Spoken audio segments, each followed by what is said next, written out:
Mga kababayan, alam ba ninyo, gusto ng Kongreso ipablock ang mga Pilipino sa Facebook na bumabatikos sa gobyerno.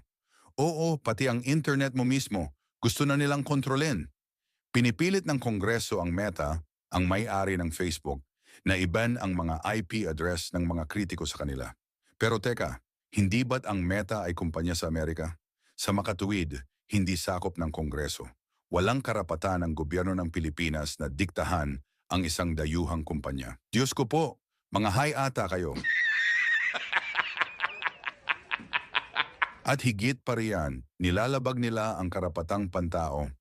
Ayon sa Article 19 ng ICCPR, may karapatan tayong magsalita, tumanggap at magpapahayag ng kahit anong impormasyon. Nasa saligang batas din natin yan. At kahit sa Universal Declaration of Human Rights, bawal ang ganitong klaseng paninikil. Mga kababayan, kapag pinayagan po natin ito, sino pa ang isusunod nilang patatahimikin? Hindi lang po ito laban ng mga kritiko. Ito po ay laban nating mga Pilipinong may boses.